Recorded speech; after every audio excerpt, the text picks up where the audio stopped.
Hello everyone. आज हम cell membrane, plasma membrane, ये जो सेल मेम्ब्रेन है उसे ही प्लाज्मा मेम्ब्रेन कहा गया है। अदरवाइज इसे बायो मेम्ब्रेन भी कहते हैं। आज हम ये स्टडी करने वाले हैं। ये जो सेल मेम्ब्रेन है, प्लाज्मा मेम्ब्रेन, इसे जनरली सेमी परमेएबल मेम्ब्रेन भी बोलते हैं। What is exact semipermeable membrane? Semipermeable membrane means ये membrane inside the cell selected material को एंट्री देती है एंड जनरली हम लोग बोल सकते हैं it act as a filtrate. तो इसके वजह से इसे बोला है परमेएबल मीन्स क्या? एंट्री देना। सेमी मीन्स क्या? सिलेक्टेड मटेरियल, सिलेक्टेड मॉलिक्यूल को ही एंट्री देती है। इसके वजह से इसे बोला है सेमी परमेएबल मेम्ब्रेन। नाउ ये जो सेमी परमेएबल मेम्ब्रेन है, प्लाज्मा मेम्ब्रेन, इसके जनरली डिफरेंट मॉडल है। उसमें आप लोगों को एक मॉडल गिवन है, fluid mosaic model of plasma membrane. और ये मॉडल में आप लोगों को बताया गया है कि प्लाज्मा मेम्ब्रेन जो है कौन से केमिकल कंपोजिशन से बनी है। Now we will study in details. Today we will study in details about the plasma membrane. Now plasma membrane is thin quasi-fluid structure present both extracellularly and intracellularly। ये जो plasma membrane है ये थीन structure है। कहाँ पे present है? Extra cellular as well as a intracellular. Cell के inside भी प्रेजेंट है और आउटर साइड में भी प्रेजेंट है। Extra cellularly it is present around the protoplasm। Generally protoplasm means क्या? तो हम बोलते हैं प्रोटोप्लाज्म, सेल के इनसाइड जो साइटोप्लाज्म होता है इसे ही हम लोग प्रोटोप्लाज्म भी बोलते हैं। तो एक्स्ट्रा सेलुलरली कहाँ पे प्रेजेंट है? तो around the protoplasm. For example ये प्रोटोप्लाज्म है, इसके एक्स्ट्रा सेलुलर में प्लाज्मा मेम्ब्रेन प्रेजेंट है and intracellularly it is present around the most of the cellular organelles in the eukaryotic cell. तो इंट्रासेलुलरली कहाँ पे प्रेजेंट है?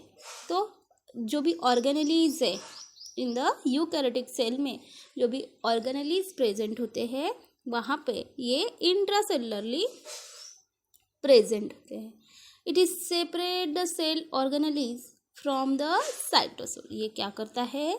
सेल ऑर्गेनेलीज को साइटोसोल से जनरली सेपरेट करता है। तो प्लाज्मा मेम्ब्रेन, इसे ही बायो मेम्ब्रेन बोलेंगे, ये एक्स्ट्रा सेलुलरली भी प्रेजेंट है, इंट्रासेलुलर भी प्रेजेंट है।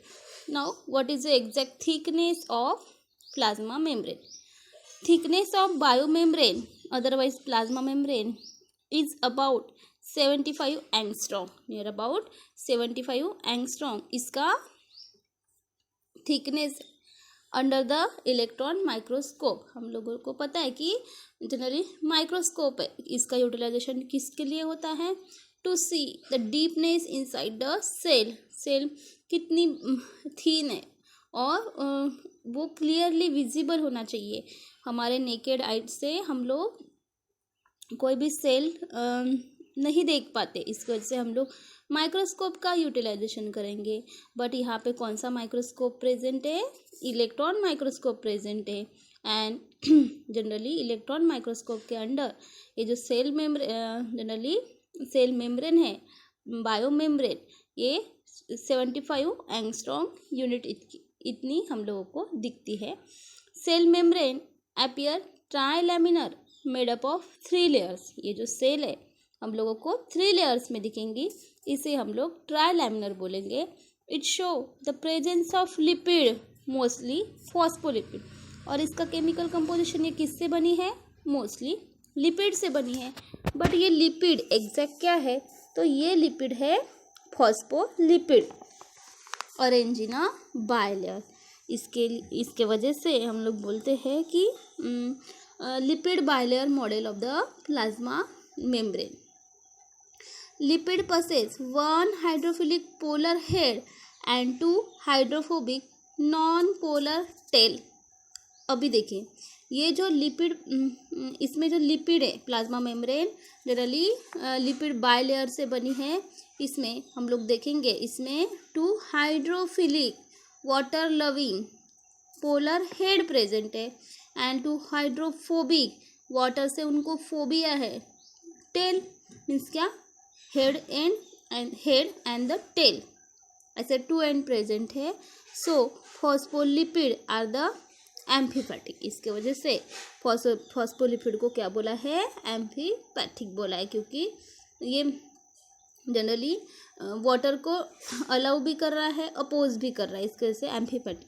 Lipid molecule are arrange in 2 layers. ये जनरली इसमें लिपिड मॉलिक्यूल है जनरली 2 लेयर में प्रेजेंट है।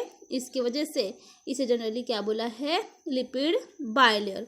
देखिए यहाँ पे आप लोगों को fluid mosaic model of the plasma membrane given है। तो इसमें हम लोग देख सकते हैं कि peripheral membrane protein, phospholipid bilayer. देखिए ये जो है हम लोगों को लिपिड बाइलेयर दिख रही है। नेक्स्ट है ग्लाइकोप्रोटीन। इसके साथ साथ हम लोगों को ये जो प्रोटीन है, protein generally integral membrane protein inside है, deeply arrange peripheral membrane protein periphery में भी प्रेजेंट है। नेक्स्ट है साइटोस्केलेटन फिलामेंट, इसके साथ साथ साइटोस्केलेटन फिलामेंट भी प्रेजेंट है। नेक्स्ट कोलेस्टेरॉल एंड यहाँ पे प्रोटीन चैनल भी प्रेजेंट है। तो इस तरीके से ये लिपिड बाइलेयर, अदरवाइज इसे हम लोग क्या बोलेंगे, fluid mosaic model of the plasma membrane यहाँ पे प्रेजेंट है। और इसके साथ साथ हम लोग बोल सकते हैं ये जनरली हेड पोर्शन है और टेल पोर्शन है। हम लोग देख सकते हैं हेड एंड टेल पोर्शन है।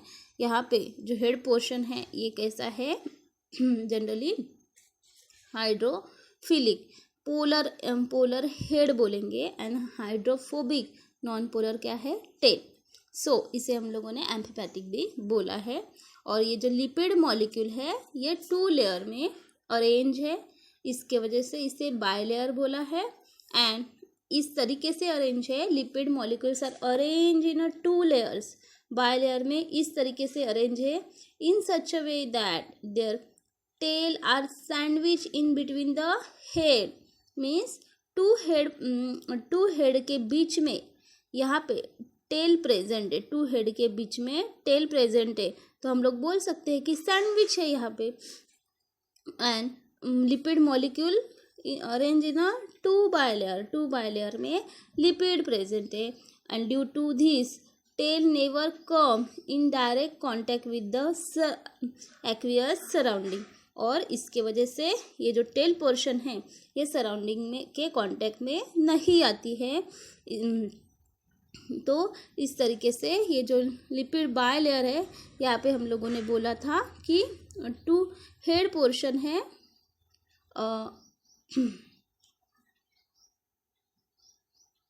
2 हेड के बीच में टेल अरेंज है। एंड ये aqueous surrounding aqueous generally medium के डायरेक्ट कांटेक्ट में नहीं आते हैं tail portion. Cell membrane also show the presence of the protein and carbohydrate. ये जो सेल मेम्ब्रेन है plasma membrane generally protein and carbohydrate भी शो करते हैं। Ratio of protein and lipid varies in different cell. ये जो protein and lipids का ratio है ये डिफरेंट सेल में डिफरेंट है। फॉर एग्जांपल जो ह्यूमन बीइंग है, इन ह्यूमन बीइंग में जो RBCs है it show approximately 52 protein and 40% lipid. 52% protein, RBCs में 52% प्रोटीन प्रेजेंट होता है एंड 40% लिपिड्स होता है। ओके। ओके, नाउ ये जो सेल मेम्ब्रेन है, प्लाज्मा मेम्ब्रेन, ये generally protein and the carbohydrate भी शो करते हैं, and ratio of the protein and lipid generally different cell में डिफरेंट होती है, और ह्यूमन बीइंग के RBCS में near about 52% of protein and 40% of lipid होता है। नाउ हम लोग ये जो फ्लूइड मोज़ाइक मॉडल है, ये हम लोग अभी स्टडी करने वाले हैं। It is most accepted model of the cell membrane. ये जनरली सेल मेम्ब्रेन से रिलेटेड जो भी मॉडल आए हैं उसमें ये मोस्ट एक्सेप्टेड मॉडल है, और ये सबसे पहले किसने प्रपोज किया है? It was propose by the singer and the Nicolson in 1972। ये जो सिंगर एंड निकोलसन, इन्होंने 1972 में fluid mosaic model of the plasma membrane first time propose किया है। According to this model, it is made up of phospholipid bilayer and the protein. Generally ये किससे बनी है? Phospholipid bilayer. लिपिड जो है ये 2 लेयर है, एंड उसके बीच में 1 लेयर ऑफ द प्रोटीन। इसके वजह से इसे according to the fluid mosaic model of the plasma membrane, इसने बताया है कि ये 2 लेयर ऑफ द फॉस्फोलिपिड से बनी है, bilayer, and 1 layer of the protein से बनी है। And proteins are like icebergs in a sea of the lipid. Generally ये जो प्रोटीन है, जनरली हम लोग बोल सकते हैं लिपिड का सी है, पूरा जो सी है ये पूरा लिपिड से बना है, और जनरली प्रोटीन्स क्या है? तो एज लाइक एज आइसबर्ग्स, सी में हम लोग देखते हैं आइसबर्ग्स, इस तरीके से protein can change their position. इसमें जो प्रोटीन है वो अपना पोजीशन चेंज कर सकता है। Some protein are the intrinsic. Generally यहाँ पे आप लोगों को डायग्राम में क्या बने, देखिए integral membrane protein, peripheral membrane protein, इस तरीके से ये जो प्रोटीन है जनरली ये जो बायलेयर है इसमें इंट्रिंसिक है, inside depth of the bilayer. Generally intrinsic means हम लोग बोल सकते हैं ये बायलेयर के डेप्थ में प्रेजेंट है। इनसाइड देखिए हम लोगों को यहाँ पे दिख रहा है प्रोटीन डेप्थ में भी प्रेजेंट है, एंड एक्सट्रिंसिक प्रोटीन, अदरवाइज हम लोग पेरिफेरल प्रोटीन भी बोल सकते हैं। This span the entire thickness of the membrane, and so they are called as a trans membrane. और ये जो प्रोटीन है जनरली मेम्ब्रेन के इनसाइड डीपली प्रेजेंट है, थिकनेस ऑफ द मेम्ब्रेन, इसकी वजह से इसे ट्रांस मेम्ब्रेन भी बोला है। They form the channel for the passage of the water, और ये जनरली क्या प्रोड्यूस कर रहे हैं? जनरली चैनल प्रोड्यूस कर रहे हैं, passage of the water. Intrinsic और the peripheral proteins are the found on 2 surface of the membrane. Yes, यहाँ पे 2 टाइप्स ऑफ प्रोटीन प्रेजेंट है। पेरिफेरल प्रोटीन मीन्स क्या? तो सरफेस के आउटर साइड में भी प्रेजेंट है, एंड उसे हम लोगों ने बोला है एक्सट्रिंसिक प्रोटीन। और ये जनरली कहाँ पे प्रेजेंट है? 2 surface of the membrane. Now caucifluid nature of the lipid enable the lateral movement of the protein, and this ability to move within the membrane is measured as a fluidity। और generally ये जो protein है membrane के inside generally move कर रहा है, इसे हम लोग क्या बोलेंगे? Fluidity. Main function of the plasma membrane. Plasma membrane का अभी हम लोगों ने स्ट्रक्चर देखा है, but what is the exact function of the plasma membrane? तो प्लाज्मा मेम्ब्रेन का मेन फंक्शन है it is transport of the molecule across it. जो भी मॉलिक्यूल है जनरली मॉलिक्यूल का ट्रांसपोर्ट करते हैं।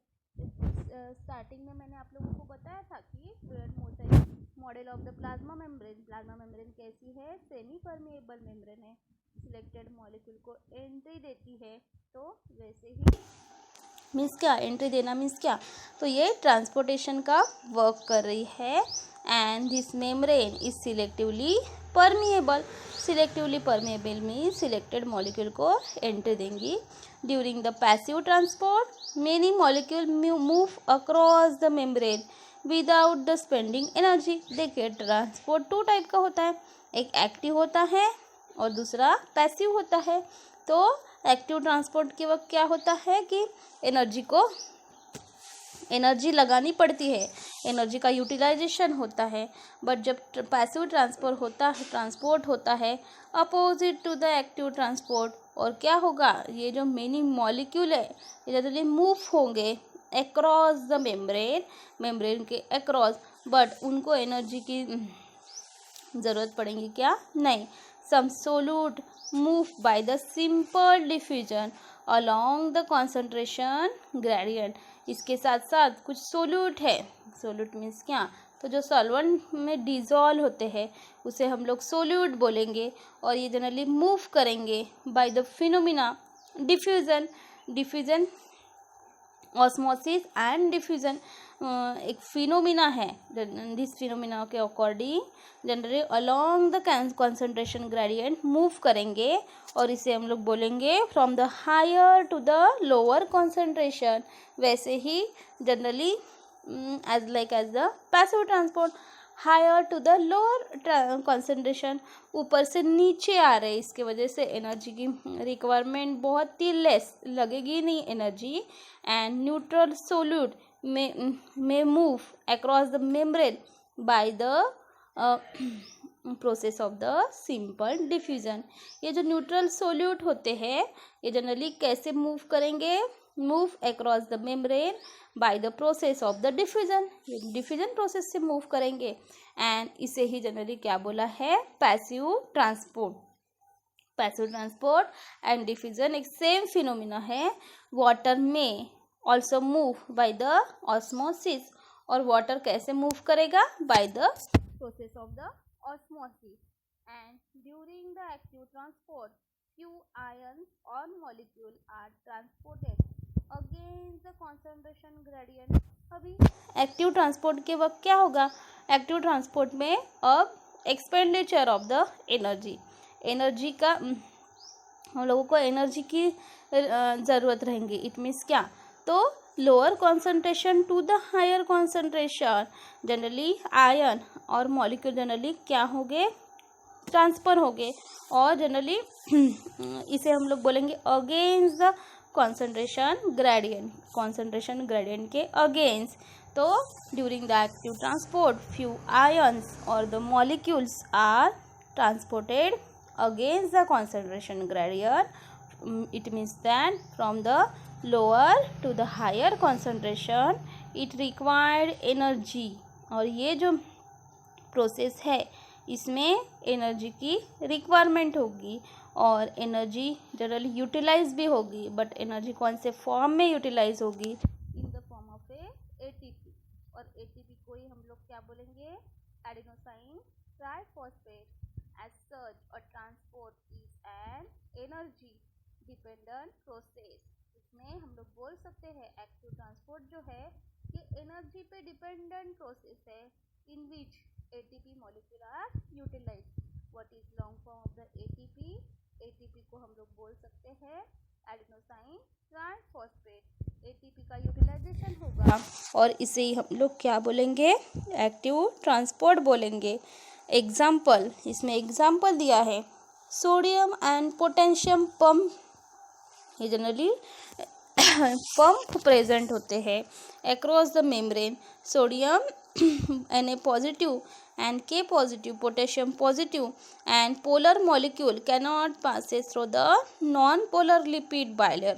और जो पोलर मॉलिक्यूल होते हैं ये नॉन पोलर बाइलेयर से पास नहीं हो सकते, so they require the carrier protein. इसकी वजह से इसमें कैरियर प्रोटीन की रिक्वायरमेंट होती है। हम लोग शॉर्ट में देखेंगे, generally plasma membrane electron microscope के अंडर देखते हैं तो 75 एंगस्ट्रॉम यूनिट तक दिखती है, और ट्राई लेयर से मेडअप ऑफ 3 लेयर से बनी होती है, फॉस्फोलिपिड बाइलेयर। एंड जनरली यहाँ पे हम लोग बोलेंगे उसे एंड होते हैं generally hydrophilic polar head and the hydrophobic non polar tail होते हैं। इसमें हम लोगों ने देखा कि जनरली सेल मेम्ब्रेन है, प्लाज्मा मेम्ब्रेन, इसमें प्रोटीन्स एंड द कार्बोहाइड्रेट होते हैं और इसका जो रेशो है ह्यूमन बींग के RBCs में near about 52% protein and 40% of lipid होते हैं। Fluid mosaic model of plasma membrane firstly generally Singer and Nicolson in 1972 में प्रपोज किया है और इसके अकॉर्डिंग जो प्लाज्मा में मॉडल है ये जनरली फॉस्फोलिपिड बायलेयर से बनी है, 2 layer of the lipid and 1 layer of the protein. और जनरली प्रोटीन जो है इंट्रिंसिक है एज वेल एज एक्सट्रिंसिक भी है। Intrinsic means deeply inside present है, एक्सट्रिंसिक मीन्स क्या बाहर भी प्रेजेंट है। एंड प्लाज्मा मेम्ब्रेन का मेन फंक्शन है इट ट्रांसपोर्ट द मॉलिक्यूल और जनरली इसकी मेम्ब्रेन जो है सिलेक्टिवली परमिएबल है और ये जनरली एक्टिव ट्रांसपोर्ट भी शो करती है एंड द पैसिव ट्रांसपोर्ट भी शो करती है। बट जब ये पैसिव ट्रांसपोर्ट जब शो करती है तब उसमें एनर्जी की रिक्वायरमेंट नहीं होती, बट जब एक्टिव ट्रांसपोर्ट करती है तब एनर्जी की रिक्वायरमेंट होती है और energy in the form of ATP utilize होती है। नेक्स्ट टॉपिक साइटोप्लाज्म हम लोग नेक्स्ट क्लास में स्टडी करेंगे।